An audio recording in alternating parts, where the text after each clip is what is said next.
Eu fiquei absolutamente impressionado com a quantidade de gente que escreveu para que eu comentasse o novo álbum do Red Hot Chili Peppers, o Unlimited Love. Eu ouvi o disco e eu trago aqui o que eu ouvi desse disco. Presta atenção.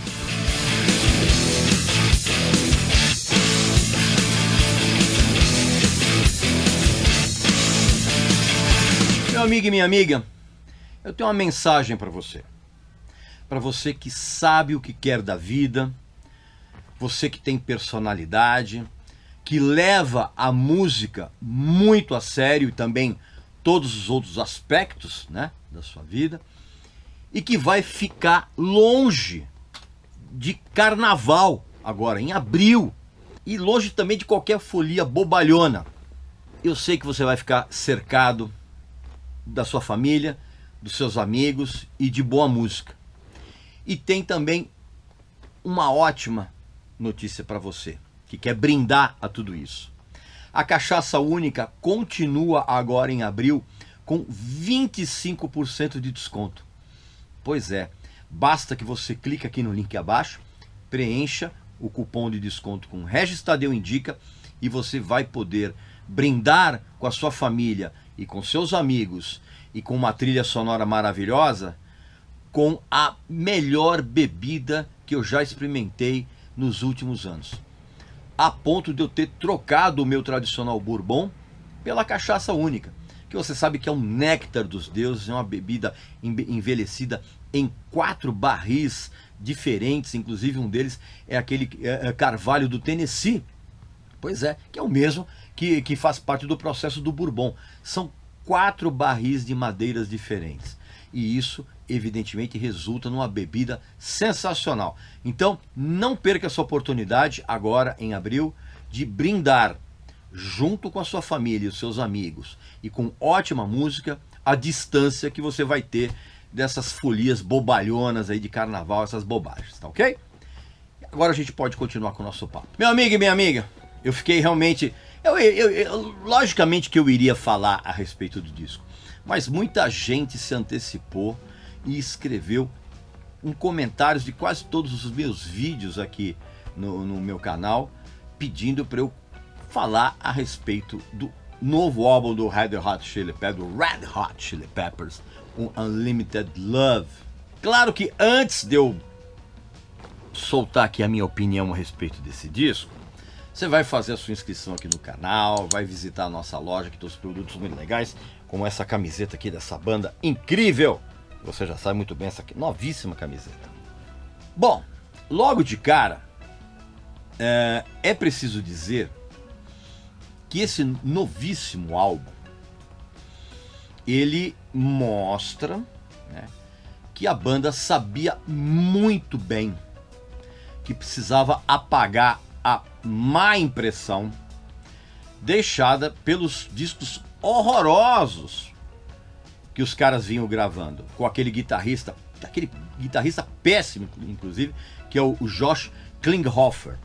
Eles gravaram o I'm With You de 2011 e o The Getaway de 2016. Discos horríveis. E um dos sinais disso foi a recontratação do Rick Rubin como produtor. Afinal de contas, assim, era preciso se cercar de todos os cuidados para que a volta do guitarrista, o John Frusciante, que inclusive vinha gravando músicas completamente diferentes da banda, ele vinha numa abordagem mais eletrônica, então era preciso se cercar de todos os cuidados possíveis e imagináveis para que essa volta não resultasse num fracasso retumbante. O que todo mundo desejava, no fundo, era que a banda reaparecesse com um trabalho impactante, como aconteceu com o Blood Sugar Sex Magik de 1991. E vamos falar a verdade, é inegável que o resto da banda tem um entrosamento maior com o Frusciante. Isso é inegável. Eu averiguei, por fontes bem fidedignas, que a banda, na pré-produção, eles reuniram mais ou menos 100 músicas. 100, exatamente. Uma centena de músicas novas, que foram inclusive meio que compostas, preparadas no estúdio do próprio Ricky Rubin. E eles gravaram definitivamente a metade delas, 50 músicas. E eu fiquei sabendo que muito provavelmente as músicas que não entraram no Unlimited Love serão canções que serão aproveitadas nesse próximo disco da banda. Lendo algumas opiniões da imprensa antes do lançamento do disco, eu notei que todo mundo estava encarando esse disco novo, mesmo sem ouvir, né, como a arrumação de um quebra-cabeças, né, que tinha sido subitamente bagunçado e que tinha demorado anos para ser remontado. Essa sensação. E aí surgiram as primeiras canções lançadas antecipadamente, e essas músicas jogaram um balde de água fria na cabeça dos fãs menos burrinhos. E eu vou falar dessas músicas daqui a pouco. Vou inclusive falar dessas canções da maneira como eu acho pertinente, que é dentro do contexto do álbum. De cara, você tem que saber que a atmosfera melancólica desse disco novo, ela só é atenuada pela extraordinária performance, mais uma vez, do Flea no baixo. E você vai reparar que o baixo do Flea está muito na cara na mixagem, tá? Bem na frente na mixagem. Isso é intencional. O problema é que essa performance arrebatadora do Flea, ela é insuficiente para melhorar as muitas faixas do disco em que há uma sensação de autoparódia. Logo de cara, a capa já mostra uma total falta de originalidade, porque ela usa o mesmo conceito daquele disco do Silverchair de 1999, o Neon Ballroom. Pode comparar. E aí a gente tem a abertura do disco com uma daquelas faixas que foram lançadas antecipadamente, que é a Black Summer.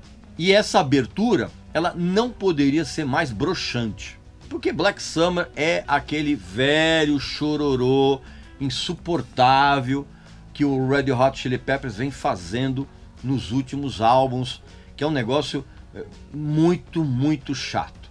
É uma canção fraquíssima, que deixa inclusive uma sensação de que, cara, você ouve a música e você fala, cara, eu já ouvi essa porcaria antes em algum lugar. E normalmente isso acontece nos discos mais recentes da banda. Até mesmo o solo do Frutiante, que é um bom guitarrista, ele nessa música, ele é um solo surpreendentemente preguiçoso, cara. E preguiçoso que eu falo na escolha das notas. Aí na sequência vem uma canção intitulada Here Ever After, que tem aquele baixo gorduroso do Flea, tem o trabalho de guitarra do Frutiante é super correto, os solos são econômicos e são bem eficientes, né? E essa música tem um mérito, pelo menos, de mostrar algum tipo de vigor, ainda que bem esparso. Só que o Anthony Kiedis, ele estraga essa música completamente, cara, com uma linha de vocal simplesmente ridícula. Ridícula.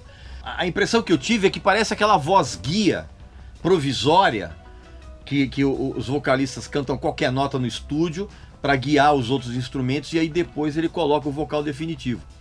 Mas essa guia, essa linha de vocal que ele faz, que parece realmente uma guia provisória, é daquele tipo, eu vou cantar qualquer coisa agora e depois eu gravo algo melhor. Só que ninguém se lembrou disso, provavelmente, e acabou ficando essa linha de vocal simplesmente patética.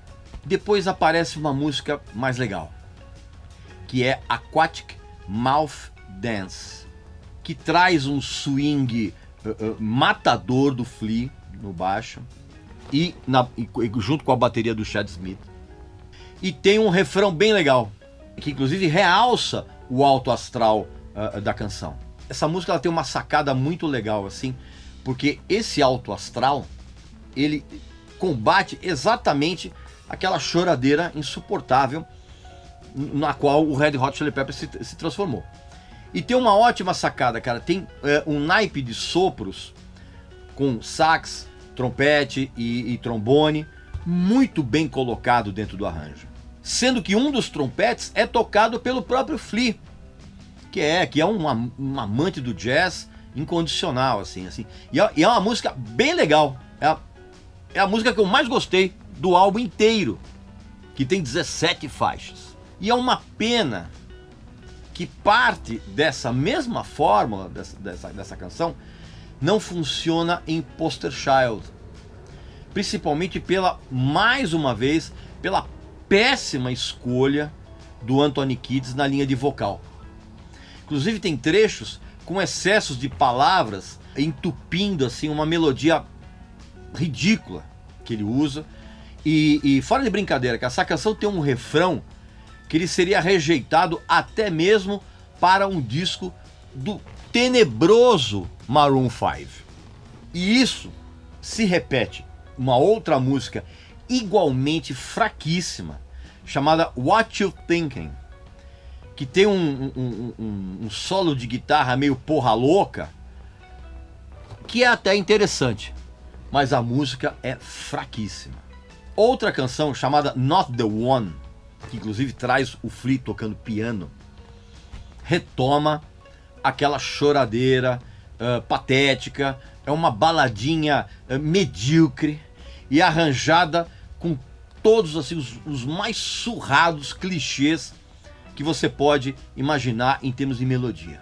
Essa música é tão chata, cara, que o Chad Smith deve ter gravado essa música enquanto ele tirava um cochilo na bateria dele, cara. Uma coisa impressionante.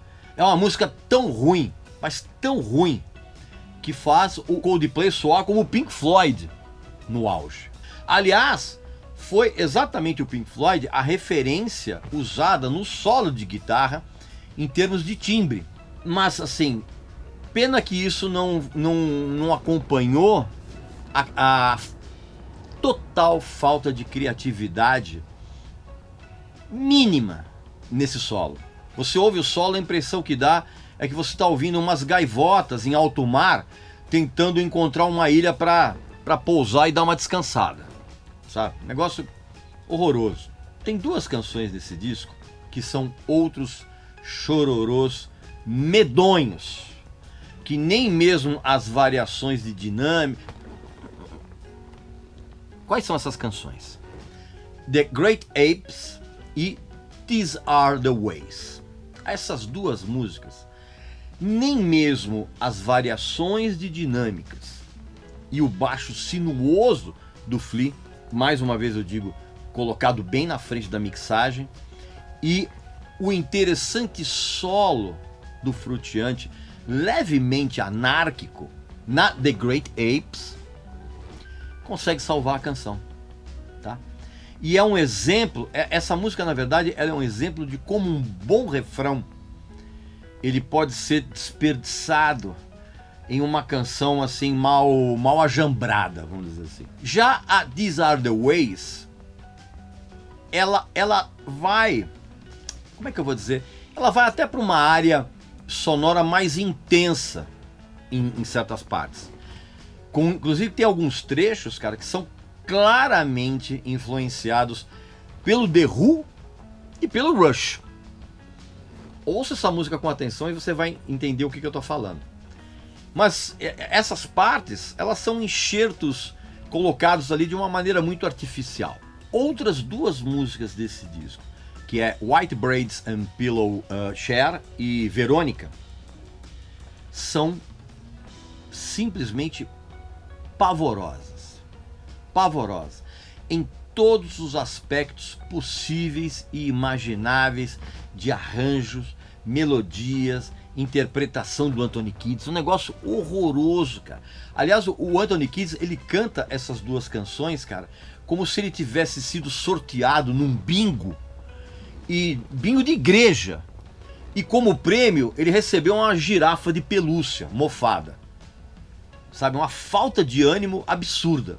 E essa situação, ela se repete também numa outra canção chamada It's Only Natural, que parece uma balada composta por um metaleiro arrependido do seu passado maluco, bêbado, drogado, para mostrar que ele está vivendo novos tempos, que os tempos de zoação e de quebradeira acabaram. Negócio medonho. O pior é que nessa música o John Frusciante, ele criou 2 solos lindos de guitarra em cima de uma base marcante do baixo do Flea, mas que eles soam como se fossem pérolas jogadas dentro da lama, de uma lama fedorenta, sabe? Uma pena, uma pena. Outra canção desse disco, chamada She's a Lover, até traz um certo alento, vamos dizer assim, ao clima broxante do disco.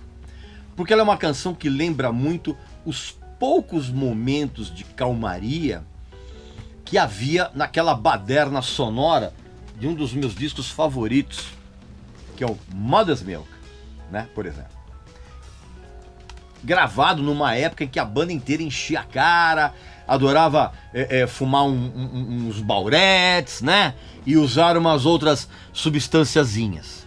Pena que nessa música, She's a Lover, mais uma vez, a maneira desleixada de cantar do Anthony Kiedis, junto com um solo de guitarra absolutamente pentelho, estraga completamente o astral dessa música. Tem um momento desse disco em que aparece um teclado típico de synth pop, que é um negócio surpreendente dentro do repertório do Red Hot Chili Peppers, numa música chamada Bastards of Light.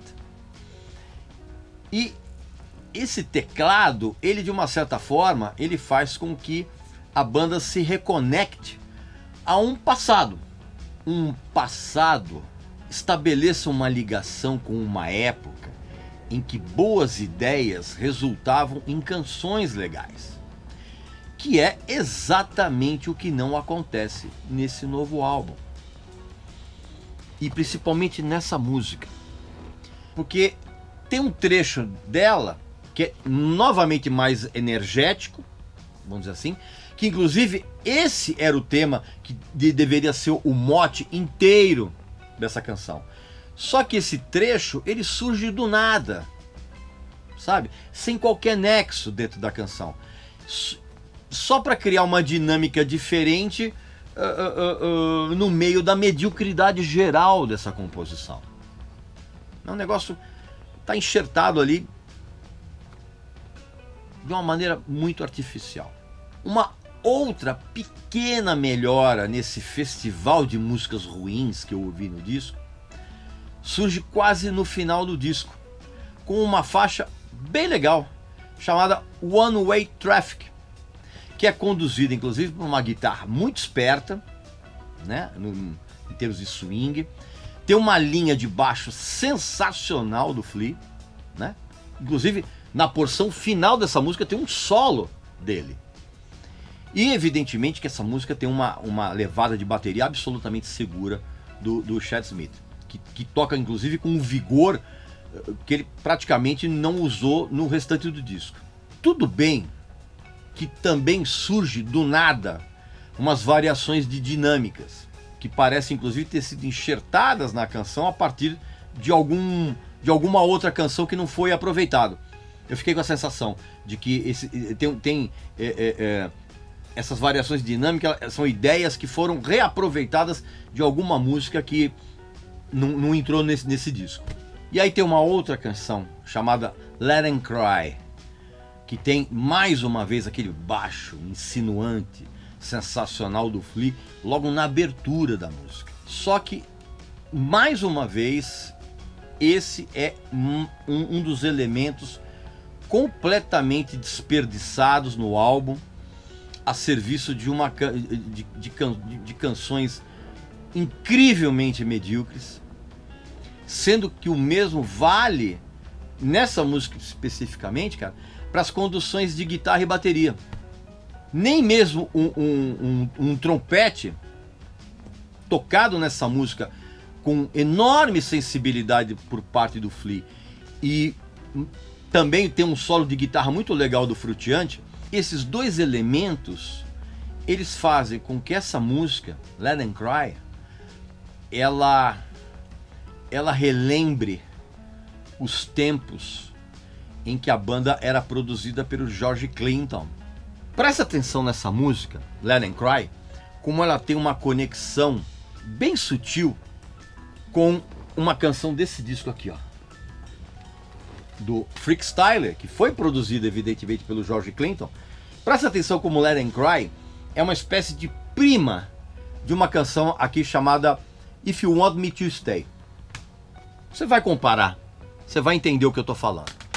Lá no final do disco tem uma canção chamada The Heavy Wing, que o início dela sugere uma grande canção. Você ouve o início e fala, pô, é mais uma outra bela música desse disco. Mas a sensação, ela é frustrada completamente por mais um chororô medonho, que faz as músicas mais recentes do U2, cara, soar como se fosse o Slayer. Essa música, tem claramente uma tentativa de resgatar na porção mais intensa dela uma vibe de Danny California, que é uma canção que é o grande hit, na verdade, do Stadium Arcadium, né? Só que The Heavy Wing fracassa miseravelmente nessa aproximação. É claro que num disco em que predomina mais uma vez esse chororô melancólico que a banda vem apresentando já há muitos anos, é óbvio que um disco desse tipo teria que terminar previsivelmente com um momento voz e violão, né? Para cantar em volta da fogueira, que é essa música chamada Tangelo. Ainda que essa canção ela é pontuada por um surpreendente e lindo timbre de melotron, que é inclusive uma ideia criminosamente mal aproveitada. E essa música, cara, é um troço lamuriento, tão ruim, que ouvir essa canção é uma experiência tão terrível quanto você assistir ao DVD Blu-ray da Mulher Maravilha 1984 durante um baile de debutantes numa casa de esfirras, cara. Uma coisa medonha. Pois bem, meu amigo e minha amiga, essas foram as minhas impressões, ou melhor, essas são as minhas impressões a respeito do novíssimo álbum do Red Hot Chili Peppers, Unlimited Love. Aqui nos comentários, coloca a sua opinião a respeito desse disco. Compara o que eu falei com as músicas e coloca a sua opinião aqui, tá ok? Também não esqueça de visitar a nossa loja, que tem uns produtos muito legais, com essa camiseta aqui maravilhosa, essa banda incrível, e também não esqueça de fazer a sua inscrição aqui no canal, tá legal? Então um abraço, saúde para você, para sua família e para seus amigos. Até a próxima!